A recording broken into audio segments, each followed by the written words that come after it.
Welcome to Dreadful Digest, where we look at your favorite horror novels and rip apart their adaptations. I'm your host, Tessa Nelson. I'm your only host today, but I am joined by my friend Reagan Harwood. Woo! Hi.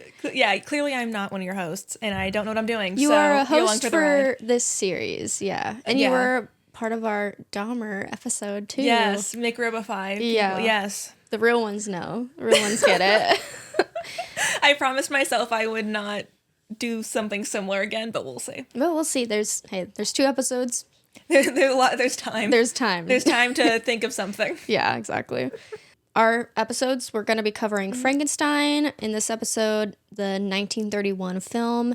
And then in part 2, we're going to be covering the 2025 film by Guillermo del Toro. So, What is your history with Frankenstein, if you have one?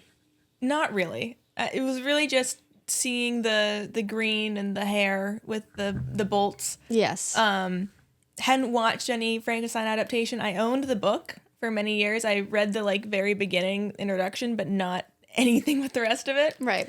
And so that I went into this with very much like an open mind because I had no idea what I was getting into. Yeah, that's fair. I also did not have much of a history with Frankenstein.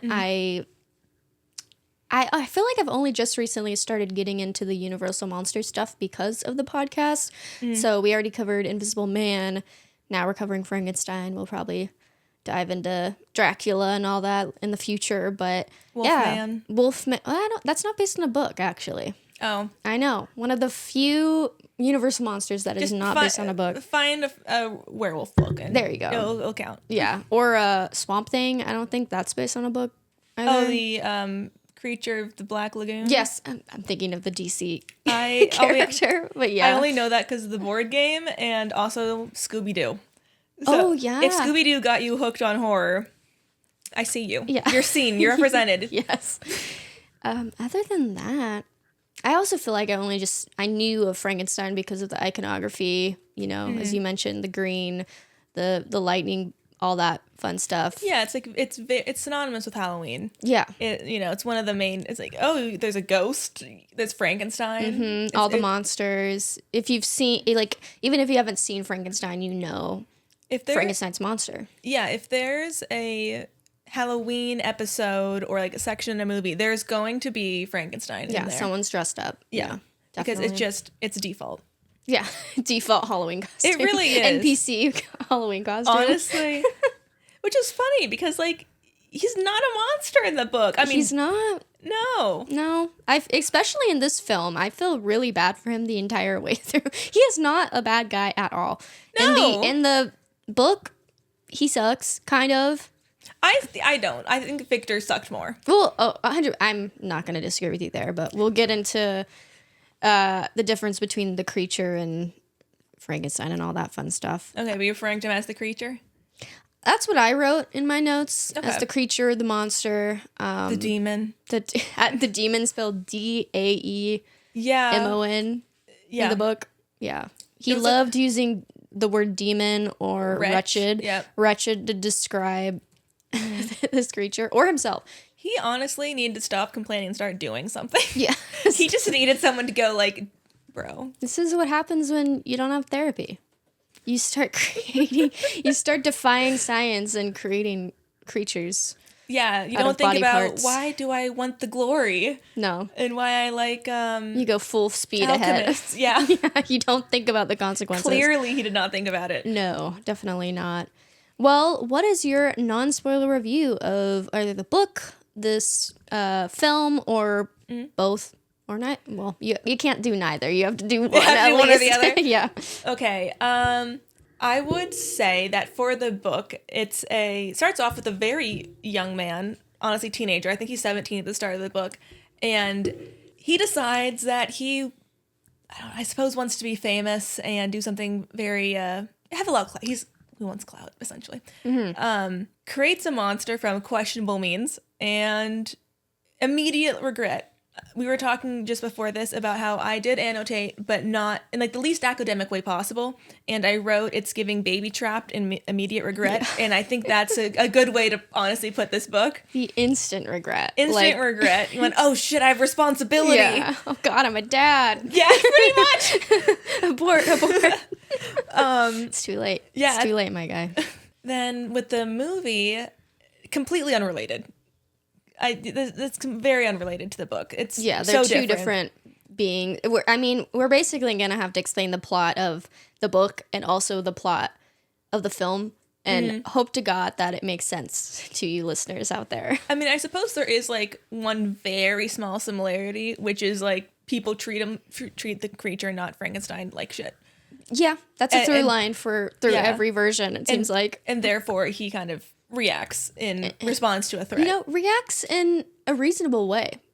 I would probably react the same way. Yeah, it's like, it's the line of like self-defense. Yeah. Well, in this version and the 2025 version, definitely in terms of self-defense, that's how he reacts. I would not say he reacts that way in the book at all. No. He's very calculated. He knows what he's doing. Yeah, I think there's moments at the beginning when he's like just kind of figuring out what it means to be alive and interact, but then very quickly he gets the hang of it. He's like, okay, I know what I'm capable of. Yes. Yeah. As for my non-spoiler review, I really enjoyed this book. It actually has made me want to read more classics, which, as we've talked about in our Invisible Man and War of the Worlds episodes, those books were boring and hard to get through. But this one was actually... it was a challenge at first, I would say. The language, there's definitely a language barrier there. But I actually, what helped me is reading it in my head in a British accent. And no one's British? That's so right. They're not British. They're from Switzerland. Wait. Although I suppose he wants to, let's say, abort his creation in Scotland. That is where they end up. In the 2025 version. In the book. They end up in Scotland. Oh, yep. Yeah. Yep, you're right. Sorry. Before I keep interrupting your review, I was saying about the struggling to read it. I think it was the language for the letters specifically. The way things were like described in this very kind of flowery language that you don't hear, that was harder than like anything else in the book. Yeah, there's definitely some words that we have shortened as a society. It's interesting how in like 200 years how much our language has changed. I feel like we have gotten rid of a lot of flowery language. Yeah, it's become very straight to the point. Like this happened and then this happened. I think that happened with the Industrial Revolution, the kind of cutting all the fluff out. Yeah. That would make sense. Yeah, I'm pretty sure it was around the same time. People didn't have time to read anymore. They were working 18-hour days and had one day off maybe. Yeah. So they didn't have time to read anymore. Yeah, I would highly recommend this book. As for the film, I have some gripes with it. I didn't really care for it. I would definitely prefer rewatching The Invisible Man over rewatching this, but I do want to check out Bride of Frankenstein. I feel like that would be interesting. So, Frankenstein, what is it about? Frankenstein tells the story of Victor Frankenstein, a scientist whose main ambition is to uncover the source of life. He succeeds at creating life from death, a creature in the semblance of a man, but is horrified by the result. The unnamed creature is a tragic figure who, despite his gentle demeanor, becomes violent and murderous after being rejected by society. So, I think that applies to both the book and the film. Yeah, the general gist of it, Yeah, the film definitely shortens things a bit, but I think it's pretty much the same. Let's learn about Mary Shelley. Mary Shelley wrote Frankenstein, or The Modern Prometheus, which is the subtitle. So Frankenstein is originally was published in 1818. It's a Gothic novel written by Mary Shelley, and like Reagan said, it was written when she was 18. I think most people kind of know this story where she went to Geneva with her husband and... Were they married yet? No, not yet. So her boy toy and her friend. Yeah, that's one way to put it. Where they go to Geneva and there's a volcano that happens, and there's a volcano. I can't remember where, but it causes them to deal with like crazy weather patterns. Oh, rain, okay. gloomy. So that's why they're stuck indoors, and they decide to write a ghost story. So they had an actual reason to be indoors, unlike me. Yeah, Right. no, they are not. They wanted to have a good summer, and this volcano ruined it. And that night, when they were writing their ghost stories, she came up with the idea of Frankenstein. Now, people claim that she wrote the entire thing in one night. That's not. Maybe like the general plot. Like maybe she plotted it. She wrote like a novella. She wrote a shortened version, but she did not write the entire thing. That would be wild. I guess possible, but wild. But I do want to shout out, and I should have pulled this up. I'm gonna drink my coffee. While Yeah, you do that. go for it. Okay, so... Oh. Sorry. I'm just spacing out drinking my coffee. You're good. So when looking up the difference between the 1818 and 1831 texts, I watched Madison McMahon's video on YouTube, and she kind of gave it more of a background into Mary Shelley's life, and so I just wanted to give that a shout out because she helped me kind of understand more of the context. Yeah, that why I it was missing. revised. Yeah. What the revisions were. Yeah, so I'll be able to actually speak on those now. So Mary Shelley was raised by her father. He provided her a rich but informal education. He encouraged her to adhere to her own anarchist political theories. Father of the Year award right there. Yeah, that's surprising. What? A daughter wants to have an education in the 1800s? I was just thinking like, oh How yeah, dare be an you. anarchist. Yeah. Go girl. Go girl. That's the girl dad. Yeah, the ultimate girl dad. Ultimate girl dad. Mary Shelley believed in the Enlightenment idea that people could improve society through the responsible exercise of political power, but she feared that the irresponsible exercise of power would lead to chaos. Feel that. Yeah. I feel that. What's interesting is that from the video that I watched, these political ideas shape the 1818 text. However, as a grown woman writing the 1831 text, I think she's in her 30s by that point. Something like that. Yeah. Well, she'll be 31. Her politics, her life situations kind of change how she wrote it. It could also be like the politics changed. Yeah, the politics of Politics can change in, society 15 changed. Yeah, definitely. Notably, Mary Shelley, she began a romance with Percy Shelley, who was already married and had a kid on the way. Crazy. He was also 21. She was 16. Not a good look. Not a good look. So he also did. Sorry, I'm just like, baby trap, immediate regret. He is Victor. He is Victor. He is Victor. It all comes back around. So she and Percy, they both faced ostracism. Fair. Her dad was not too pleased with this romance. But, he supported her anarchist ways. Yeah. So really, you're to blame. Whatever his name is. I forget his name. He's Mr. Shelley? Godwin something. No, because she married Percy Shelley, and that's how she got the name. I forget her dad's name, but he is important to society and history, and I didn't look into it. Not as important, Not as important. He's he's important in like a footnotes kind of way. No, I think he is actually important, but whatever. I think the wife was important. She was important for women. I do know that. She wrote the rights of women. Yeah. And so like he's just being a really good ally. Yeah, ally. Yeah. That's what he's known as in history. Yep.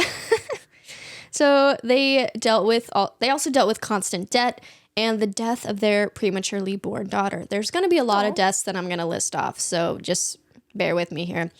They ended up married in late 1816 after the suicide of Percy Shelley's wife.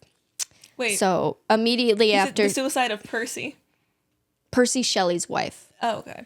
Before. Yeah, okay. The one that he was with. In 1816, the couple and Mary's stepsister famously spent a summer with Lord Byron and John William Polidori near Geneva, Switzerland, where Shelley conceived the idea for Frankenstein.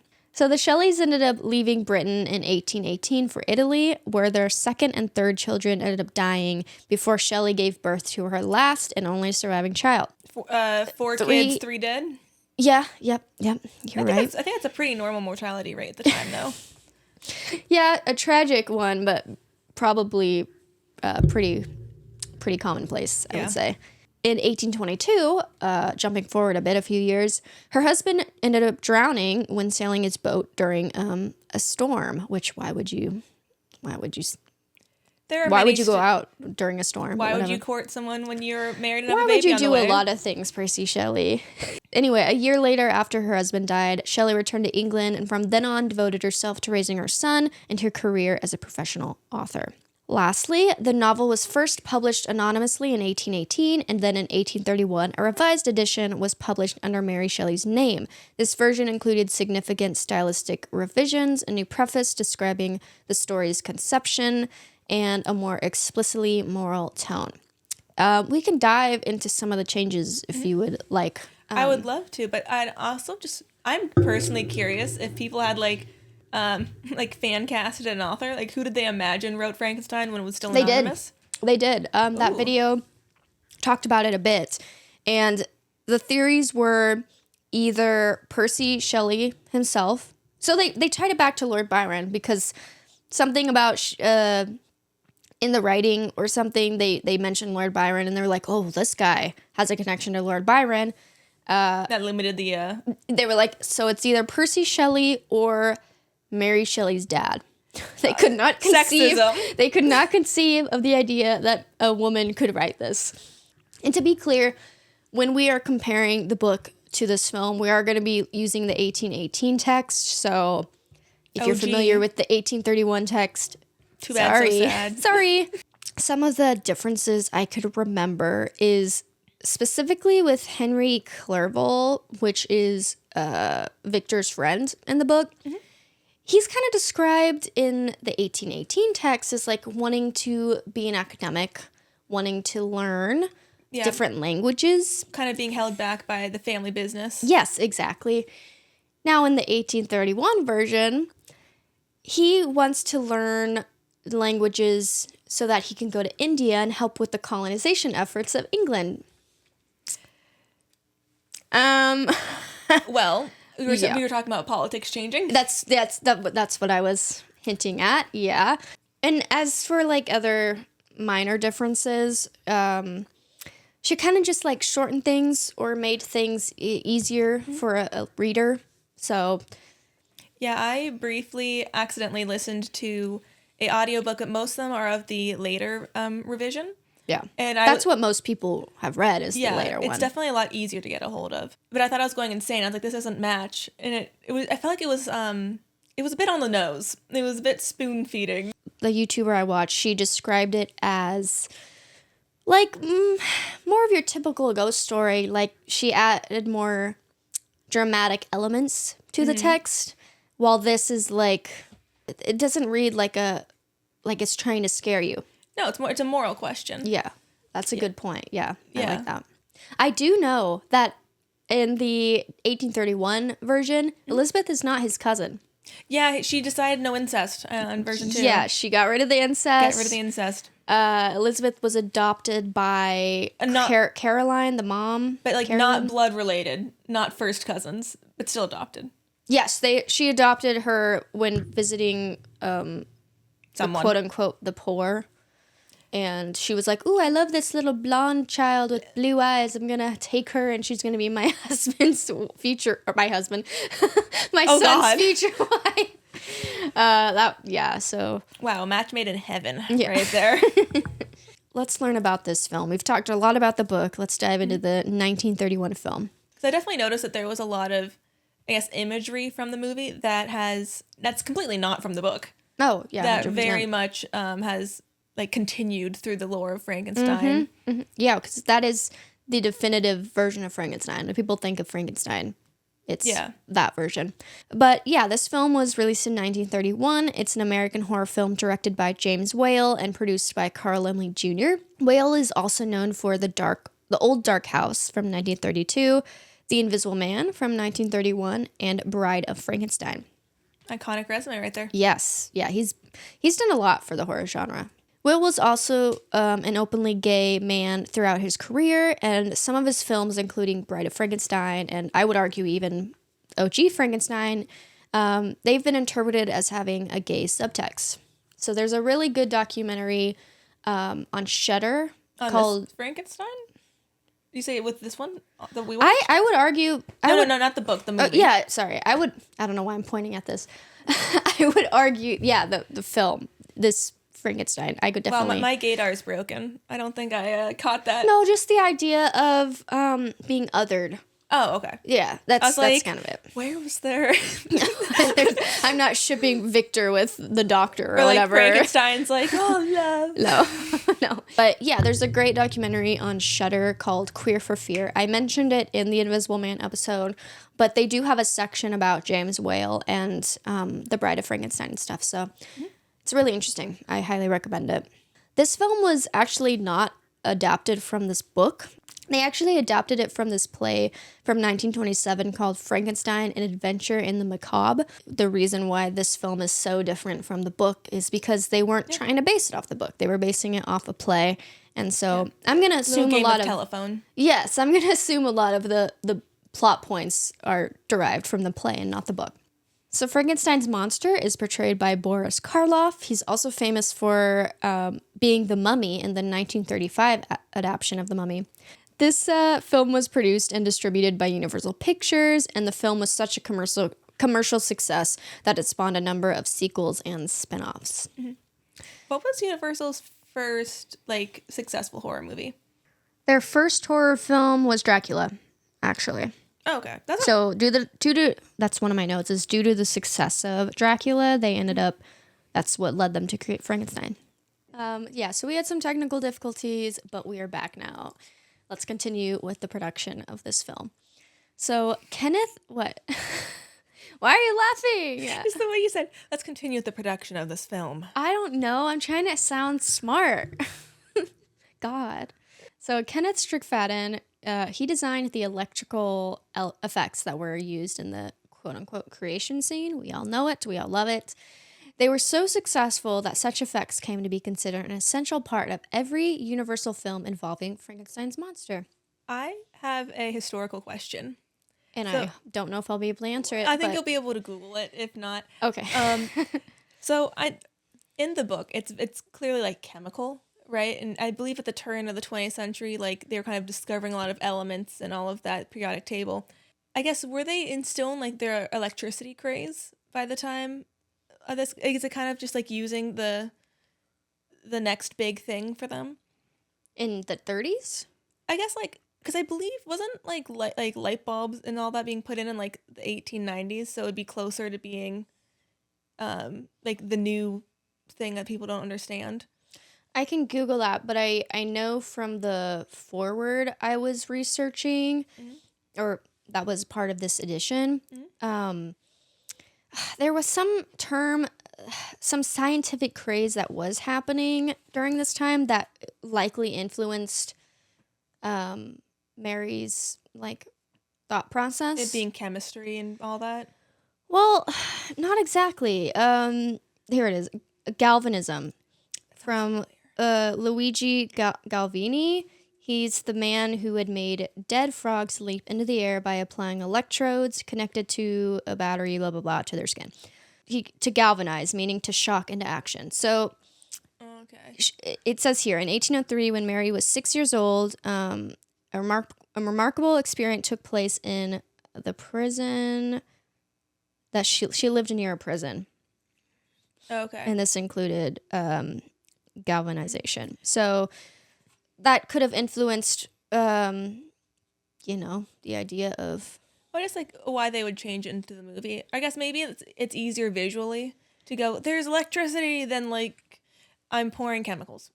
Yeah, well, because it's a bit more theatrical. The book is definitely more vague when it comes to how Frankenstein created the monster. Other than saying it's chemistry. Yeah, and he got studying, body parts, but I have logistical questions. He's like, I'm harvesting body parts. I'm just keeping them in my apartment. Yeah, that must be a stinky apartment. That's what I was thinking. I was like, there's no ice blocks. Yeah. Maybe he did. Also, is no one noticing that their family members' graves are being dug up and they're missing limbs? Again, logistical questions. Yeah, we kind of gloss over that in the book for sure. Victor Frankenstein is an unreliable narrator. Definitely. So I highly doubt he's going to give details into how he did this and the macabre things that he did. Mm-hmm. just It's also- to paint himself in a better picture. I guess like if you're trying to like give your life story, You're like dying yeah, from like pneumonia. you're like I don't want to talk about refrigeration. Yeah, That's not the main point right here. The point is I made life. I'm very detailed about every other aspect of this story except how I did it. Yeah, And you're gonna have to deal with that. Did you feel at all that, but with the letters at the beginning, the captain who finds him, I kind of felt that he also really wanted that kind of notoriety. Oh, 100%. And so I almost felt like he was warning his past self There was through him. definitely a parallel between the captain, and I have his name. Maybe I don't have his name. They both talk about really wanting to be known and notoriety and making a mark on the world. Yeah. And so by saying like, dude, go back home and like, don't do this, it kind of felt like he was... I have a question about that. Yeah. So, okay, for context, there's a sea captain. He's writing letters to his sister, I think. And he's like, I think so. Hey, I have a crew with me. We're going to the North Pole. It's going to be super awesome. Mm-hmm. And oh my God, this guy, we found him. And we're also stuck in ice. And this guy is dying and he's telling me the story. And so Victor's relaying the story of everything to this captain. And the idea is that the captain wants to go to the North Pole for glory, but his crewmates... Is it the North Pole specific? Or yeah. Is it just, okay, I thought it was just like the Arctic. The idea is he wants to be the first man to get to the North Pole via boat. Anyway, his crewmates are like, we're stuck in the ice. We're going to die out here. If the ice breaks, we need to go back. And the captain's like, no, we have to see this through. And at one point, Victor agrees with him. I specifically remember, because it took me off guard, Victor was like convincing the captain to keep going. But I thought that was because he was going after the creature, because the creature is still on the ice. That could be his reasoning. Also, okay, this is a personal gripe. When they find Victor and they get him, they're like, oh, well, he had sled dogs and only one's left, but then you never hear of it again. Did they let that last dog die? They just left it there? It's never mentioned again, because he has one sled dog left. Yeah. And then... Those poor dogs. Nothing. I don't think the Frankenstein creature lost his dogs. No, they were thriving. Again, this goes back into like not thinking. Yeah. The creature, I give him one thing, he thinks. Yeah, he does think. Let's learn a little bit about the censorship that this film faced, and then we'll dive into the main segment. So the scene in which the monster throws the little girl into the lake has long been controversial. Upon its release, the second part of this scene was cut by state censorship boards in Massachusetts, Pennsylvania, and New York. I have so many questions. There's more censorship in it, I know that. Yes, the next part is... He said, I am God. Yes, the states also objected to a line they considered blasphemous, which is, quote, in the name of God?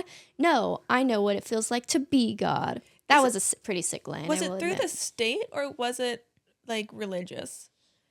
It says the states censored it. Oh, interesting. They had to cut those bits out for the film to be shown. Yeah, that's interesting. So in the 1980s, they brought this scene back.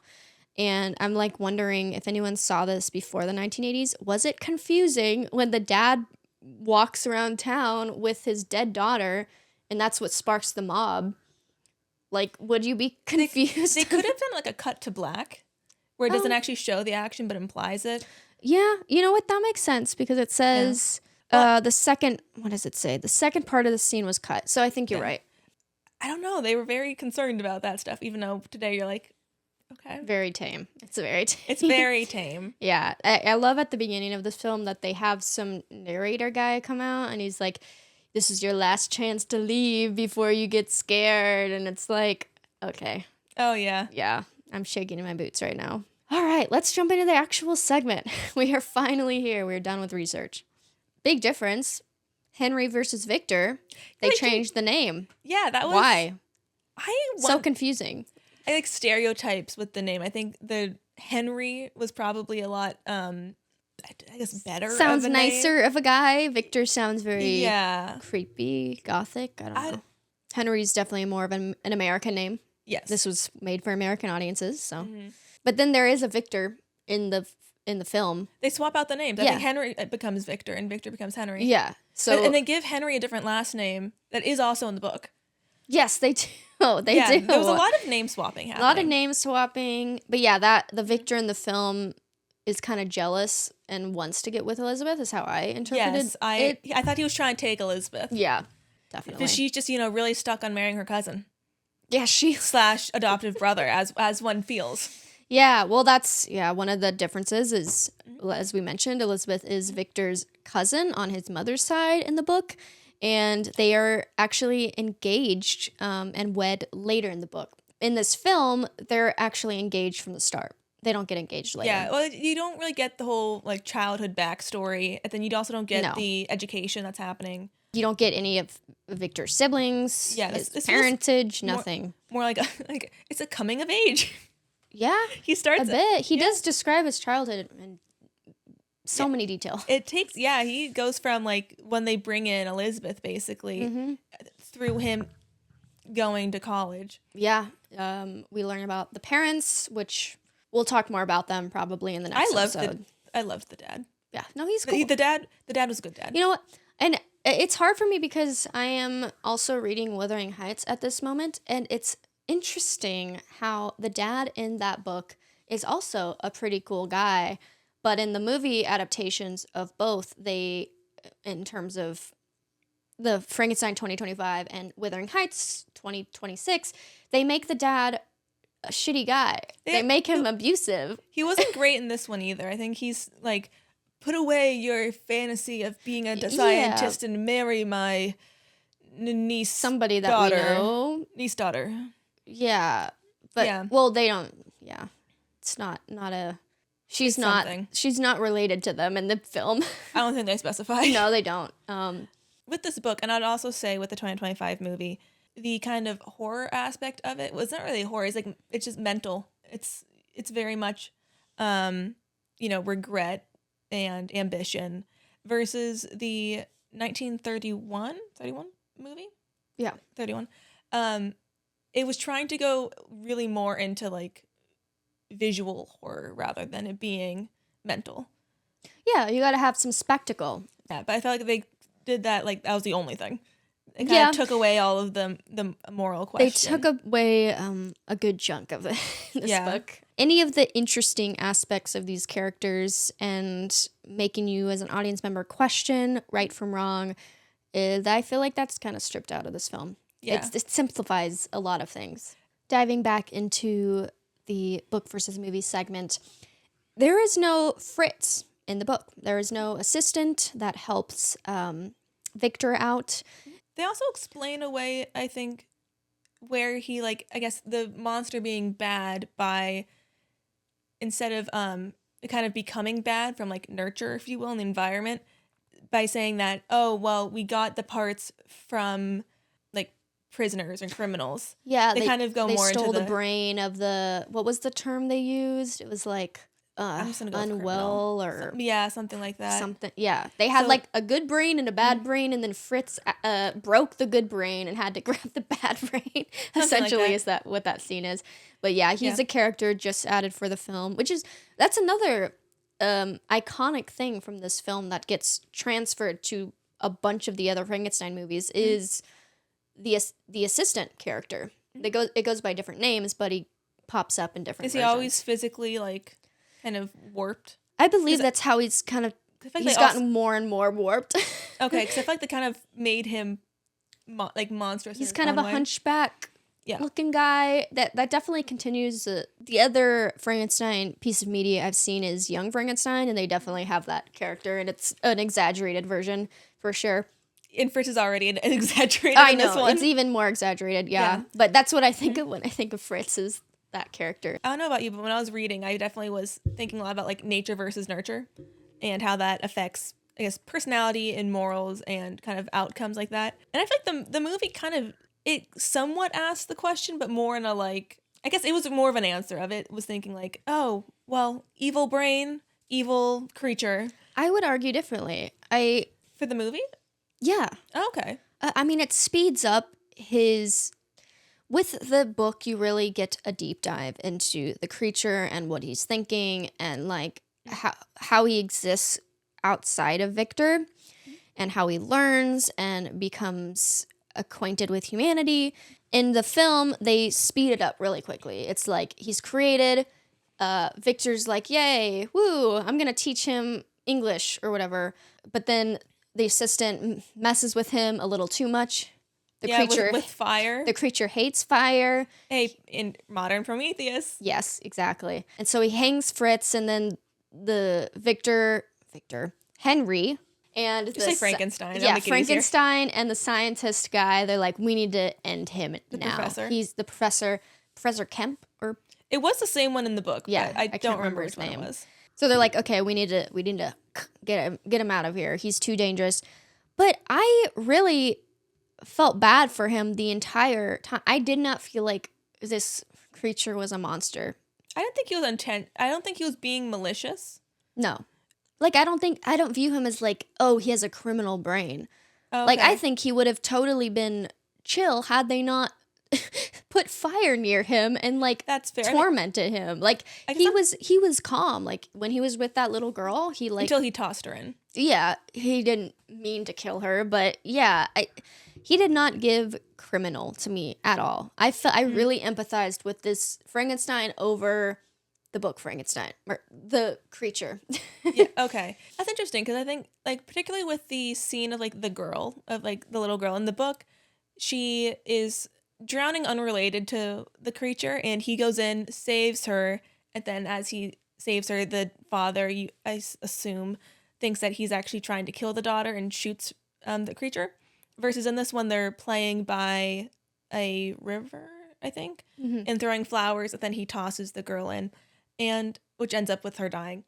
And to me, that was more of a, even if it wasn't intended as violence, like kind of the innate, like there wasn't really a protection aspect of it. It was like he wasn't thinking, and therefore he was like, oh, she's on a float too, versus it being everything he did in the book was a lot more calculated and thought out. Yeah. And his, up until like later, but at the beginning, he never really starts, his first thought is never really to go to violence, I suppose. It's not until later that he kind of has that as a first reaction. Yeah. Okay, there's also in the book, there's no scene showing Frankenstein actually stealing body parts from the cemetery. As we mentioned, it's very vague how he comes across these body parts and how he creates the creature. In the film, it starts off with Henry and Fritz sneaking into a cemetery and stealing body parts. Yeah, and also taking something from a person who's hanging. Yes, from the gallows. I was That's like, what it was, gallows, yeah. That was pretty cool. It was cool. I thought some of I really liked, and this is the case with a lot of these black and white movies, the use of paint backgrounds. Yeah. I think it looks so cool. It does look really cool. Really great. It was interesting, though, because he murders more in the book than in the movie. In this movie, specifically. Yeah. But I thought it was interesting who they decided to kill and who they decided to, I guess, let survive. Elizabeth survives in the movie. Yeah. But is dead in the books. And then the girl lives in the book, but dies in the movie. I thought that kind of choice was interesting. Yeah, I mean, you have to have a happy ending. If you kill the fiance, that's not going to make people very happy. I suppose that is fair. Yeah. That is gotta have a happy fair ending. Point. The monster needs to die. The couple needs to get married. Yeah. Yeah. I get why they did it. Speaking of Elizabeth, when Victor is working on the creature in the book, she's just chilling at his home. Like, she's chilling in Geneva with Victor's family. She's like, oh, he's getting his education. I'm not going to bother him.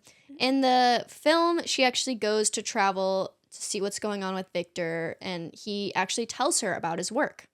Elizabeth never learns about the creature or any of that until she gets taken out by the creature, which she doesn't know. Yeah, like he considers... Actually, no, I think his thing is, I'll tell her the day after the wedding. You fool! Versus before. Like the after creature she's already married. Literally told you, I'm going to be there on your wedding day. What could you possibly think? He's so stupid. He is. And He's you know, a fool. And yet, instead of being there with his new wife and trying to protect her, he goes off to try to find the monster on his own. Yeah. And then the monster, the whole thing. I'm like, the monster's fast. He can beat you anywhere. What are you doing? But he's thinking about himself. He thought that like the creature would go after him and not his loved ones, even though the creature was very explicit. He said exactly what he was going to do. I think I even wrote, oh, he went to therapy. He's very good. The creature's very good at communicating. Great at communicating, yeah. Victor just cannot listen. No. Victor And is that not a is good listener. the problem with him as a person. Yes. Cannot listen, he cannot think.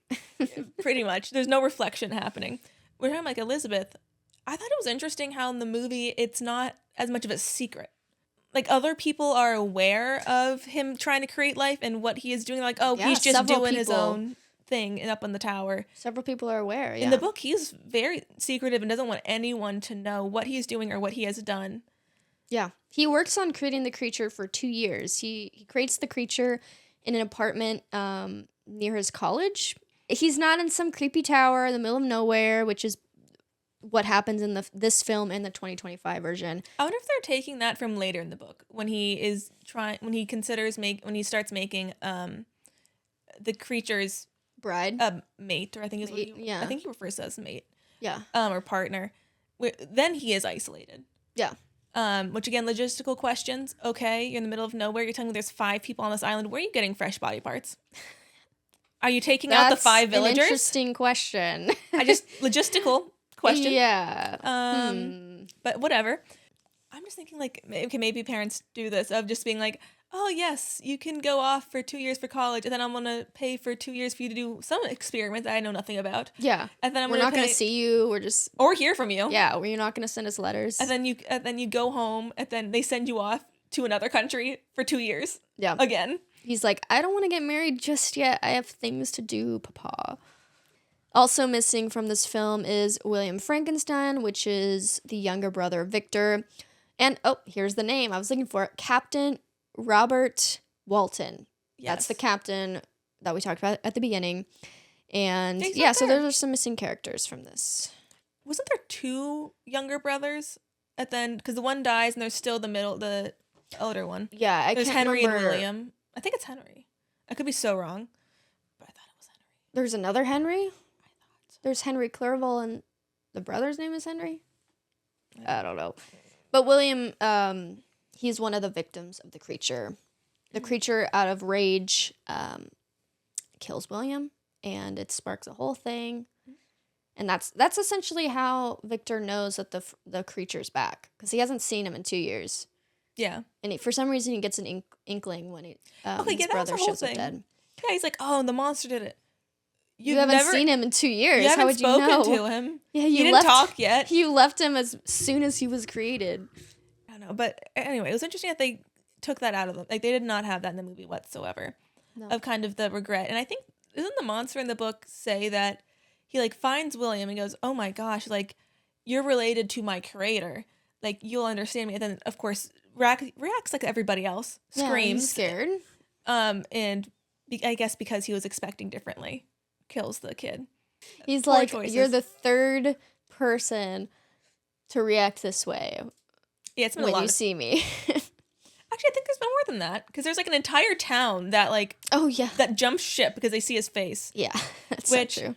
Okay, I'd like to say to the people of Penguin Classics publisher, can you please put a different cover on the Frankenstein 1818 text, because every other cover is like classic really cool art versus, I assume they probably got it done, and it's so ugly. I mean, I suppose if that's what they were going for, like being ugly like he is in the book, but I'm now bedazzling it so I don't have to look at it anymore. And maybe that would have solved all of the creature's problems. Yeah, if he just was bedazzled. Yeah, go is it Edward Cullen style? Yeah, get some sparkles in there, get a new wig, switch it up, have a makeover. Another character that is a little bit different is Dr. Waldman. So in the film, he is a professor that's helping Henry out. In terms of the book, he is the professor of Victor, and he kind of ignites or sparks his love of chemistry. He's a good role model. Yeah, kind of brings his, I guess, obsession into the modern era. Yeah. Because before he is more obsessed with alchemy than chemistry.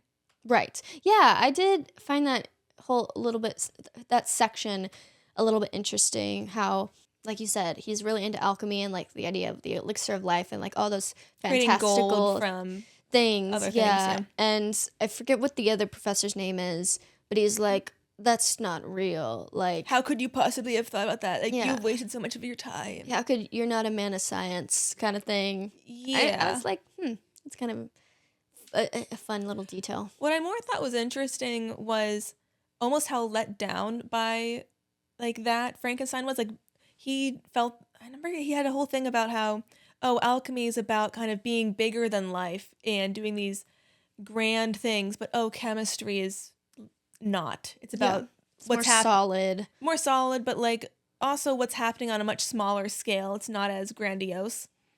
And that makes sense for his character. It is. And then he doesn't really like it until he goes to the second professor. Yeah. But then he goes, life. Life I can is almost use like this the for equivalent. my benefit. Yeah, it's like almost like taking that alchemist mindset and then putting into chemistry and going, life. That's that's very true. Yeah. I didn't think of it that way. So the iconic scene where Henry brings the monster to life with electricity is only in the film. In the book, like I mentioned, it's vague on how he gives the creature life, but as Reagan mentioned, has to do with chemistry in some way. But yeah, that's something that And he only figures it out in 2 years, I may add. He goes to school for 2 years. He gets an associate's degree. Yeah, basically. Yeah. And then 2 years later, he decides, I'm going to hang around the cemetery and I'm going to watch things die. And I'm going to somehow learn from that how life happens. 2 years, he goes, I got it.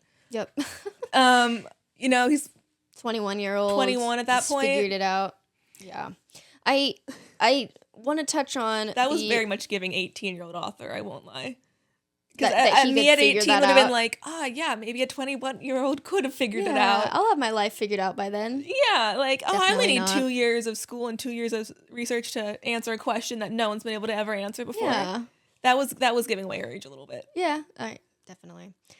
I wanted to touch on the introduction on my copy of Frankenstein, which is the 2025 edition. Look how much prettier it is. Well, yours is covered now, so that's true, but it was really ugly before. I can't see it. But the introduction was done by Jeanette Winterson. I want to call her out, even though I have no shade to her, because I don't know.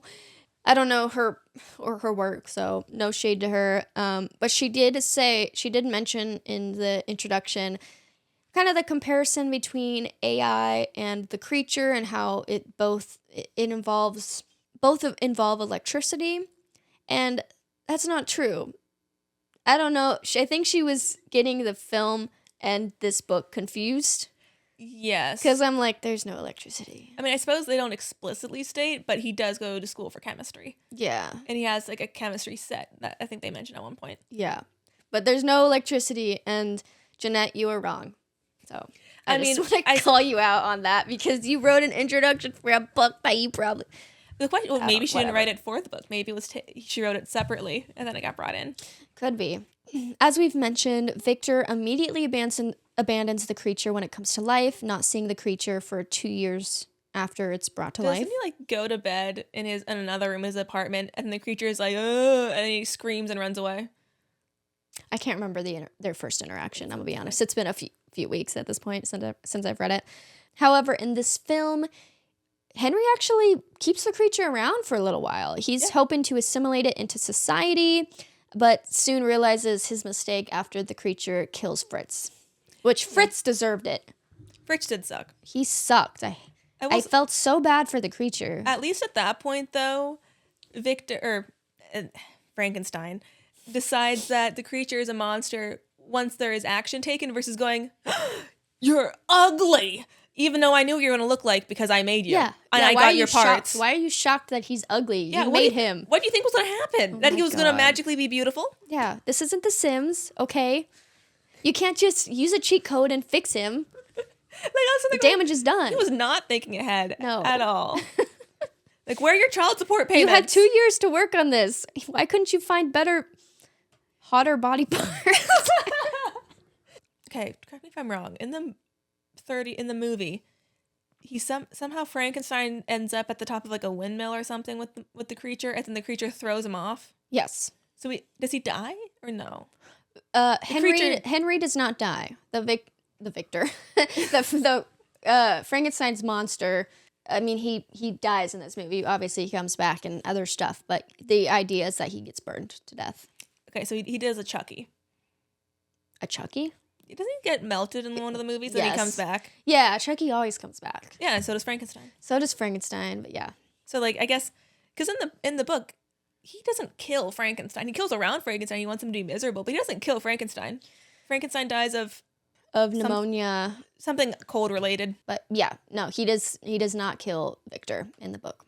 Fire is a big deal in, I would say, both versions. In the film, obviously they use fire to intimidate the creature. He does not like fire, and then he eventually gets burned to death. In the book, however, fire is kind of his first introduction to humanity. He comes across a campfire, and it's his first time discovering warmth, and I think it's a interesting moment. It is. I mean, it is like the modern Prometheus. So like the fire makes sense. Yes. Kind of that knowledge. But it definitely seemed like for the beginning of the creature, he was doing like the fast track of human evolution, of figuring out fire, what shelter is, tools, language, how to harvest food and berries and stuff. Yeah, he was doing the fast track of what was, thousands of years of, human development. He learns how to speak and read. I still have questions about the reading, but alas, that's okay. Does he not? Am I getting it confused? No, he does, but he does read. But he's like but he's not in the house. True. So he's somehow seeing through the walls. I don't know, to be able to look at, like, we're gonna not question logistics here. That's the next thing I wanted to bring up, is that in the book there is a whole section, which is probably one of my favorites in the book, where the creature comes across a house and the family is staying at this house, and he learns how to speak by listening in on their conversations. He also leaves them gifts and supplies, so they're like, ooh, like a spirit is helping us. And he longs to, like, hey, don't question it. If you're getting help from he's like, take it. Someone's shoveling my snow. Not going to question that. Mm-mm. Yeah, we get a whole backstory about these characters, and he stays with them for several seasons. So he gets to know this family by living in their little barn that's next door. And eventually, a couple of them leave, and the only person left in the house is this blind grandfather. So he takes this as an opportunity to go in, introduce himself to the grandfather, maybe be welcomed in, because the grandfather has no biases. He can't see him, obviously. However, the rest of the family comes back, and they're horrified by what they see. They think the creature is going to hurt their grandfather. They run away. They eventually leave the house. That's the background. That's the shortened version of that.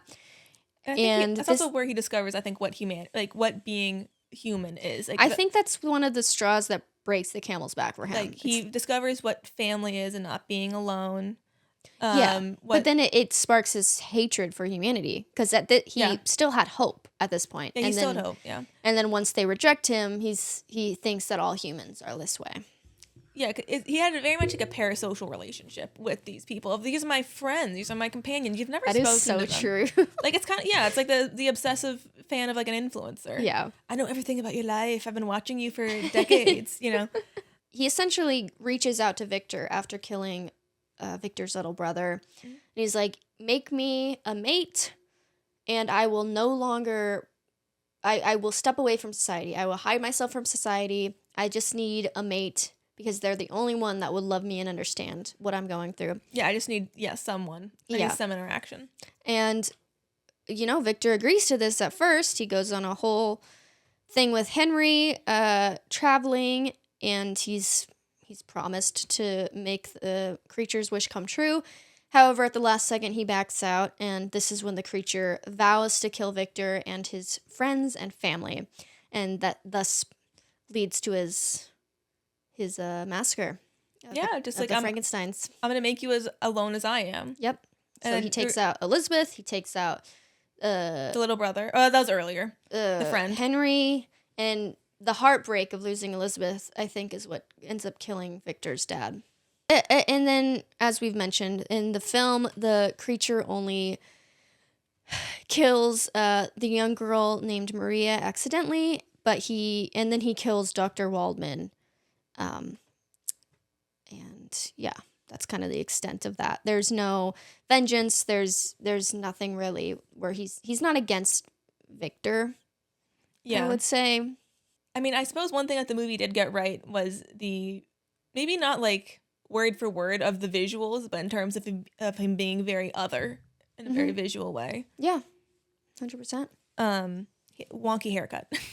He does. Yeah, we haven't really talked about what the creature in the book is supposed to look like, but he does not look like your typical what you think of Frankenstein. Yeah, I think they kind of describe him as like the body parts are kind of decomposing. They're like yellowed. I think the eyes are the same way. All right, diving to the end here. In the book, as we mentioned, the creature vows to kill Frankenstein, and Frankenstein also vows to kill the creature and destroy his creation. So he follows the creature to the North Pole and eventually dies from ill health. Does the creature vow to kill Frankenstein or just make him miserable by killing everybody else? I think he plans to kill everybody first that he knows and then kill Victor. Yeah, that's why he's taking him to the farthest edge of the earth. He could have killed him anywhere else. He could have. He killed everyone else? It was just a game, I guess. It's okay, I'm going to make this man miserable. He's not going to give him a quick end. Well, because he mentions, he's like, I can deal with the cold. I can deal with the harsh elements. This loser can't. Yeah, so I'm taking him to the North Pole. I'm going to make you miserable in every way. Yes. However, the monster has a change of heart. He ends up grieving Victor's death, and he vows to kill himself on a burning pyre. So that's how the book ends for the creature. However, in the film, as we mentioned, a mob leads Frankenstein to a burning windmill, and then they set out a flame. Those are the differences between the book and the film. I'd say, like, obviously it's extremely different, and it was the movie was adapted from a play. It's just it's simplified. That's when I think of this film, I think it's like every element, every character, every plot point is so much more simplified. Which isn't. I'm not saying that in like that's a bad thing. Well, it's just odd when the book is so much about like morals and kind of thoughts. And then when you take the bare bones of that plot, when most of it's about kind of thoughts, and like inner monologues, it loses a lot. I mean, I thought it was a fun movie, but I would not consider it Frankenstein on its own. I'd say like it's like they wanted the name recognition of Frankenstein. They wanted to get people in because it's Frankenstein. Yeah. They recognize it. People know Dracula. People know Frankenstein. They're gonna come and watch it. Yeah, but not actually wanting to be truthful really at all to what it really is. No. Okay, Reagan. Okay. What do you prefer, the film or the book? The book, 100%. Yeah. I will say, though, I feel that way about most books, and it's also why I have my rule about, I know a lot of people, and I think it's because parents do this to their kids. They tell them to read the book, and then they get to watch the movie. You're the opposite. Yes. And maybe this is because I hated reading as a kid, so my parents did not try to do that whatsoever. Yeah. What I really like about books is that inner narration and that kind of turmoil. Like it's hard to do that in a movie because you're not gonna have a narrator over the entire thing about what the character is thinking. Yeah. I thought Frankenstein was a good time, but I think I'm gonna think a lot more about the book going forward than I'm ever really gonna think about the movie again. Yeah, I feel exactly the same way. I've still been thinking about the book, and especially as I'm reading Wuthering Heights, and just, both are classics, both written by women, both deal with complex characters in a time when, women weren't allowed to write and also weren't expected to write complex things. And so to have this book, it created science fiction. Like, of course, the film is iconic for so many different reasons, but I think this book is iconic. It was groundbreaking for its time. It was groundbreaking, and Mary Shelley, she invented this genre. She invented the genre of like the last man standing and like an apocalyptic scenario. Clearly a very positive person. Yeah, I'm like, yeah. So she was grieving. She lost a lot of people, and she was dealing with some stuff. So no matter what time period, I think you can read this book and really you can relate to the creature. Like, you can relate to being ostracized. You can relate to Victor's ego, particularly as a teenager. 100%, yeah. Definitely felt I was invincible at 17. A teenager wrote this book, so of course she's gonna feel invincible too. Yeah. And yeah, I just think it's been a fun ride diving into classics, and I'm excited to do it more. So out of curiosity, and granted this is because I know the answer, Because you keep mentioning Wuthering Heights, and you are actually doing it in the order I suggest, which is watching first, reading. And I think you got on page 3, and you said, I think reading it's going to make me dislike the movie more. How, I guess, if you were to compare how maybe close the themes are of the book versus the movie, which do you think is like more accurate? For Wuthering Heights adaptation book versus Frankenstein. I'm only like a few chapters into Wuthering Heights. Okay. What do you think as of right now? As of right now, I still don't like the film. Okay. Did you like it at all to begin with? No. And I wanted to go in with an open mind, but it was hard with the casting. I was already pissed off about that. But then it just spiraled into, I just like, what was the point of any of it? Like, you don't get any of the complexities of these characters. It's marketed as the greatest love story. And it's like, the book is not a love story. I'm seeing a parallel between Frankenstein and the 1931 film and 2026 Wuthering Heights versus the that's why I keep like clickbait. Jumping back and forth between them. Very clickbaity. It's very clickbait. Like the 1931 film, they paint it as just like a spooky monster movie. Yeah, and the mad scientist. Yeah, it takes so much of the core story and rips it out. Which again, fine. I'm not shading a movie from the 30s. I am gonna shade a movie in 2026 though, from a female director that says that the book of Wuthering Heights is too dense and complicated. Sorry, this is spiraling into a Wuthering Heights hatred podcast. But this is my thoughts on what she should have done. If she wanted to have her self-insert fan fiction with Margot Robbie and Jacob Elordi, hey, I do too. All right? I'd love to do that it's too. Relatable. Yeah, I get you. However, and if she wanted to take inspiration from Wuthering Heights, she could have done that. You know, people were theorizing with the quotation marks around Wuthering Heights. They were like, oh, maybe this woman in the society read Wuthering Heights and it is becoming obsessed with this fictional book and relating it to her own life. I was like, that's an interesting story. That's cool. This idea of like Margot Robbie's character in this fictional movie that I'm making up now read Wuthering Heights, and now she is, you know, seeing it relate to her own life. Mm-hmm. That could have been the way to go. And you could have dove into all the crazy sex scenes, which weren't even crazy. And you could have dove into... No bathwater? No bathwater, but lots of eggs. Lots of eggs and sourdough.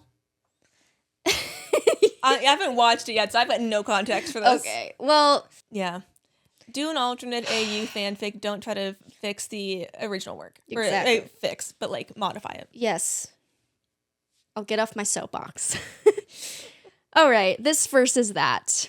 I had a hard time coming up with these. I feel like I say that every episode, but in terms of character, Victor versus Henry.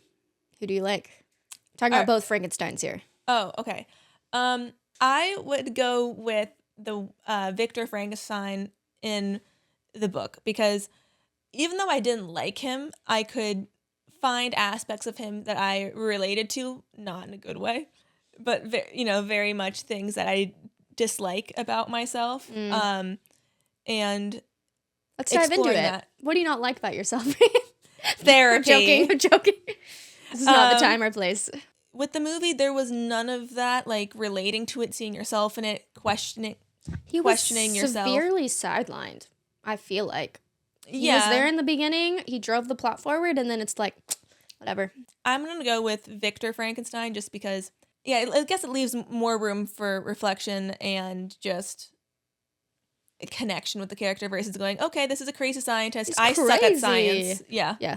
Like, I'm not going to see myself in that. No. Well, I mean, Victor loves science, too. No, I'm saying I'm shit at it. Oh, okay. I'm terrible at science. Yeah, okay.